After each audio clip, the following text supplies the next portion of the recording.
This is the Deadlock. Thank God there was a good match on this show. Match of the evening. Thank you guys so much. Perry Saturn, much respect. Another W. So we cut immediately backstage. Kimberly. Yeah, because who gives a fuck about this tournament, right, guys? Yeah, we have 20 more matches and 10 hours left. Come on. So Kimberly tells Creative Control, this is the Harris brothers, that she needs to see the powers that be. She is begging for someone to help her, please. They say, get your sweet ass out of here. All right. Yeah, so anyways, the Grand Wizard and Scott Hall are chilling on a couch with the can police. Anyone take this fucking situation with her seriously? Anybody? Kevin Nash is sitting there with this whole gimmick on, and he asks, crazy. He says he asks the police for an envelope, and they hand him an envelope, and this is actually nuts. I can't believe they did this. There is 316. 316. Number of times The Undertaker has worked a pay-per-view main event with Austin. What the fuck? Please watch the WWF. Yeah, dude, why are you watching this? Stone Cold's gonna get hit by a car soon. I mean, they're already saying here the Undertaker's main event sucked, so that's good on them. They were right. Yeah, they were right. They knew. Seven had more main events left in them, I'll tell you that. That's also, it could have taken over for him. I think you're right. And dude, even better, they both laugh. Hall says, has it really been that many times? And Nash says, yeah, where you been? Hall says, drunk for an entire year, bro. Holy fuck. What the hell? It wasn't that long, was it? Yeah, no shit. So we go to Booker T Town Hall. I just want to make sure everyone understands this was not supposed to happen. No. That's what they keep saying. This was not supposed to happen because Stevie Ray has been suspended by the powers that be. Oh, hold on. Don't miss, by the way. Luger was in a wheelchair backstage. Don't miss that. He was icing his legs. Oh, I'm sorry. Yeah, don't Luger was in a that. wheelchair backstage, and he says, I can't believe this. My knee is killing me. Oh, my gosh, I need some ice. Anyway, Booker T comes out. Boo Radley's apple tree, and my knee is killing me. And Dr. Pepper needs to check on me now. Dr. Pepper. So we go to Booker T Town Hall, and Stevie Ray has been suspended by the powers that be, and Booker wants to talk to Creative Control and Jeff Jarrett. Booker looks good here, by the way. He does. He always looks good. He's in fucking just good shape all the time. Yeah, man. Looks great. On my fucking video, there's like a TV feed fuck up in the middle of this promo. Okay, I was like, is there like a fucking hacker segment about to happen here? But no, it's a scuffed master copy that they got here. Yeah, and then Booker says, you get your three punk asses down here. Yeah, pretty much. He says, get your asses out here and, fucking, or Booker T can unbutton his sleeve like this. And Booker can walk up that aisle, come in the back, slap you in the face, Jeff Jarrett, drag you two wannabe bosses out here, and kick your ass right here in front of the world. This was an awesome line. He says, second thing is Creative Control. You have the nerve to suspend my brother. I'll tell you like this. I'll suspend your damn life. Yeah, kill these motherfuckers. Control, you have the nerve to suspend my brother. I tell you like this. I will suspend your damn life. He said, Creative Control, Jarrett, get down here right now. Let's take it all good old-fashioned Harlem street fight. And that's the whole damn deal. Another line that should have got over. Yeah, a lot of them, man. And honestly, all of them should have got over. And here comes Jeff Jarrett with his patented theme. Ding, ding, ding, ding, ding, ding, ding. I love that. Of course, it's my favorite one. What the fuck was that? Yeah, that's my favorite. Now, he's calling out everybody. He's going to face everybody. And he wants a Harlem street fight right now. Me too. So Jarrett and Creative Control come out here, and then Jarrett goes to commentary, and Creative Control fights Booker T in the Harlem Street Fight in the ring. This is a match? Looks like it. Was there a ref? They kick Booker's ass, and they beat the fuck out of him, yeah. Jarrett then walks in with a guitar and gets his ass kicked. Yeah, he's standing there looking at Booker. He has a guitar wound up, and then a woman runs in the ring, and commentator's confused. Who the hell is this? She's in gear. Yeah, who is this wrestler that ran in the ring? Yeah, the fuck is this? It's not on my sheet. I don't know who the fuck this is. And Jeff Jarrett, who earlier said this is not WWF, we do not attack women here. Dude, Jeff Jarrett, she punches Jeff Jarrett. Jeff Jarrett turns her ass around and obliterates her with his guitar so fucking badly. I was like, wow, welcome to the business. Good Lord. Legit one of the most, like, maybe the hardest guitar shot I've ever seen. Obliterated the guitar. She fell like a sack of rocks on the ground there. And, yeah, dude, she dies. Yeah, wow, that was nuts. And what a debut. Yeah, we actually later learned that this is Midnight, of course. Yes. That joins Harlem Heat and Booker T. What is do we know what her association with him was? Oh, I don't know. Oh, okay. She was the storyline sibling of Booker T and Stevie Ray. I don't know if I ever knew that part. Oh, I don't know if I knew that either, actually. Yeah, no That's idea. what Wikipedia says, yeah. Okay, wow. Well, she got fucking destroyed by that guitar. She got annihilated, and then not only that, Jarrett, after annihilating her with the guitar, climbs up onto the rope, does his peace sign taunt, then just fucking crazy style reaches down and grabs his dick and balls and shakes it at the crowd. Holy shit. Dude, let me say this about this. The guitar shot is one of the best wrestling tropes that's ever existed. It's so I good. cannot fucking believe that Jarrett hasn't passed that down to somebody. This is going to be a lost art. This is like, this is going to be a lost fucking art. Like, who the fuck is going to do this? So we gotta cut away immediately. Go to Dean Malenko and Asia and Ray and Tori walking to the ring. Fucking needed that anyway. Here's Nash and Hall talking to the Riot Squad. Tested the batons. Yeah, Nash is testing their fucking nightsticks. Why do we need to see this? And he shows him the powder. He says, "You see this?" Yeah, you like that? Dude, did you I don't know if you noticed, the powder is Gold Bond. It is Gold Bond, dude. Which I was fucking fired up Gold for. Bond's based. Shouts out to the Gold Bond boys out there. Yeah. You understand? Yeah, if you don't know, if you now don't you know. you're never gonna know. Yeah, you no, need you don't someone to get it. show you. Yeah. So we go backstage. Mike It's gonna be passed down like the guitar. Dude, yeah, it has to. If you're not talking to CM Punk or Cole Cabana, you never know. That's true. Dave So, Prazak. Dave Prazak's the only one that'll pass it down still. Yeah, That's you gotta get to true. him. So we go to the backstage segment. Mike Tenay talks to TP and he says, Yes. "You know you have to face Sid tonight." And he's looking at him as he's in a wheelchair with ice on his leg.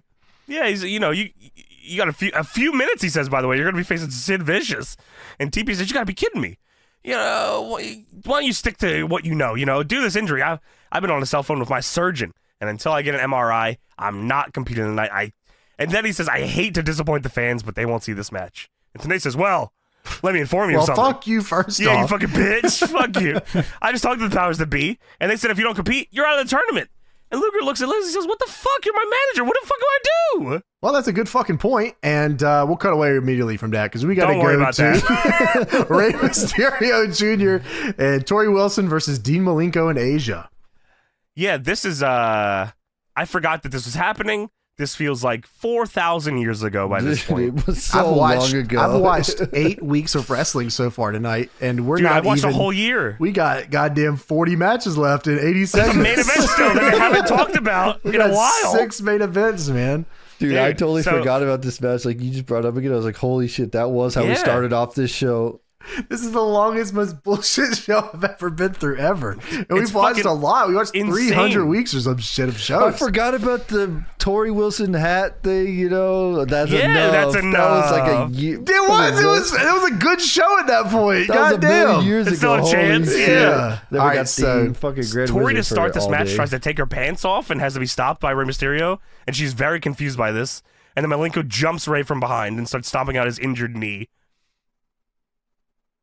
Okay, so Malenko attacks him, you're right, and then Asia comes over and handcuffs Tori to the turnbuckle.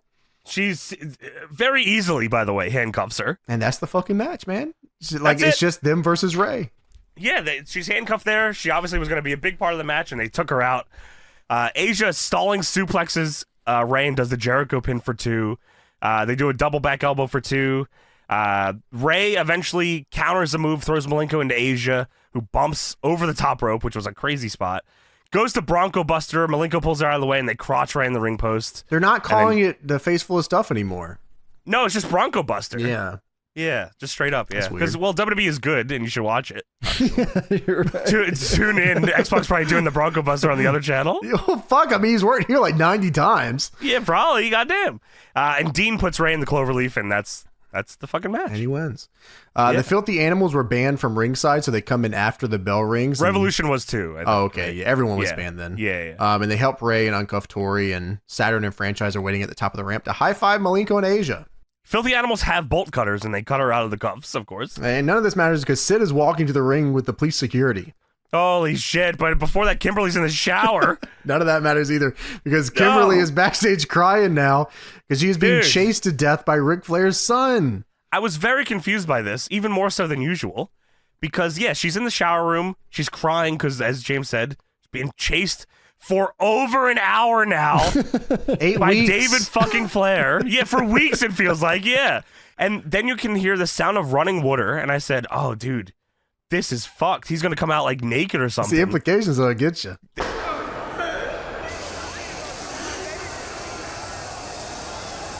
It always gets you. And then David Flair just walks around a corner with a crowbar and says, hey, Kimberly.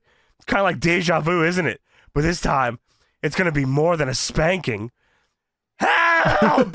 Help me! Is there anybody that wants to help me, please? Where is Dude, my yeah, husband? what the fuck? Where is Canyon? Where is anybody? What the fuck is going? Like, this is horrible, horrible stuff. Yep. It's just like Jack Nicholson or Freddy Krueger Oh, this or Chinese Jason It does matter. Voorhees. This is the first time hearing of this. Maybe it's kind of like Seven from Dark City. It ruined my fucking career. Hell yeah. Nearly. Dustin sucks. Anyways, that don't matter. David sucks. That don't matter. We're moving to Sid Vicious versus TP. Okay, that's good. Move on. Come on. We got more. That's good. Got to keep going. So TP comes out in a wheelchair and has a microphone, and he says that he will go to the hospital and get an MRI. So he can't wrestle tonight, but he will wrestle next week. And of course, he'll wrestle in the tournament match next week because he's not out of the tournament, right, guys? Of course not. Right, And Sid, right. and Sid is on. I don't know what side of this Sid is on. I don't know if he's. I'm assuming he's not on Luger's side, but he's also still a heel. He probably So doesn't we're- know I'm- what's going on. He probably doesn't know it. That's right. So behind him, as he's cutting this promo, the entranceway opens up, and Sting comes from the entranceway. He grabs Elizabeth and pushes her towards the ramp, and I guess her momentum just kept her walking. She couldn't stop Irish whip style. Walking the whole Yeah, way she had to back. go. He, She said, had to he go. puts up the finger and says, shh, don't say a word. And so she goes, He covers okay. her mouth. Yeah, and she said, oh, I trust you. All right, you go. I'll go to the back. Yeah, she goes Goodbye. to the back. Yeah, she's out of there, and then Sting grabs the wheelchair, wheels it down the ramp, dumps Luger on the floor, throws him into the guardrail, then throws Luger into the ring, and then the bell rings. This match is happening. Yeah, the bell rings. You know, he's got a fucked up MCL, ACL, Both of MCL, them. and All ACL. of them are fucking- Combined. And Elizabeth actually comes back down here. Yes. Stands in front of Luger. Oh, Sid is fucking Luger up, by the way. He's throwing he's stomping him out of the corner. He's punching him in the head. He doesn't give a fuck. He wants to win this match. Yeah, it's the adrenaline. It's the adrenaline. Sure, yeah. So Sid turns the tables. Elizabeth stands in front of Luger, and very, very nicely, Sid moves her out of the fucking way. Please. The crowd wanted him to punch her in the head. They did very badly. And then he starts beating the shit out of Luger. More. Doesn't matter. Doesn't fucking Okay, matter. tell me, when did the Riot Squad get out there? Did they come out with Sid? They did come out with Sid, right? Okay. Because he had him I- backstage walking with him. Yeah. I thought so too, but in my mind, I don't remember them coming out with him. I don't think I saw him in the entrance, but they might have like just been like late or Because the only time you see them is, in my mind, maybe I just fucking blanked it because this is a long fucking show. The only time you see them is when Goldberg comes out. oh yeah, At you're ringside. right. Yeah, you're right. Yeah. But they definitely say they're for Sid though. Yes, that's the implication, but that always gets you. Oh, it always gets you. Yeah, that's true. So Goldberg runs out. The Riot Squad moves out of the way, and they let Goldberg in the ring. Because the fix is in. The fix is fucking in. Is always in. And Of Goldberg course. spears Sid Vicious, and he helps Luger up, and he spears him too. Dude, yeah, Luger is like begging off. He's trying to get some help, and then yeah, Goldberg just fucking picks him up and spears him too, kills him with it, by the way, which is tremendous. So, yeah. Anyways, that doesn't matter. We go to Brian Knobbs versus Doesn't Bam Bam fucking Big- matter at all. Match number 10, by the way. Just to let you know, match number 10. I can't believe I'm still watching this Dude, fucking show. I have seen Brian Knobbs twice tonight, which is more than I've seen him in the past like 20 weeks, and it's pissing me the fuck 20 off. years. That's more than you ever need to see him at all. Norman Smiley is on commentary for this, by the way. I don't know if you heard this because the ring announcing is very faint, but this is a Falls Count Anywhere match where the winner will face Norman Smiley at Mayhem. For the Okay. hardcore title. I believe for the hardcore Is this title. also a tournament match? No, just a hardcore match. Okay. Just Falls Count Anywhere match, yeah. Okay. All right. The match does start with Jimmy Hart grabbing Bam Bam's leg as he gets on the apron and Knobs not only branding him with a trash can, but then throwing this big surge can on top of him from the fucking ring to the floor. I which thought, is by the nuts. way, I thought that I was like, wow, that's so smart to have Norman Smiley calling the action you can't see. And I'm like, wait a minute. They could see this. The commentators They are can still watch calling the match. Yeah, they were calling the whole thing. And so much so, James, at one point, Shivani says, hey, Norman, why don't you call the action? But he doesn't have a headset on. He can't hear him. Yeah, can't hear that's that, crazy, yeah. man. So yeah, they fight to the back. Norman Smiley follows him with a microphone, which is actually awesome. Yeah, it is cool. They're fighting in the back there. Knobs hits Bam Bam with a chair.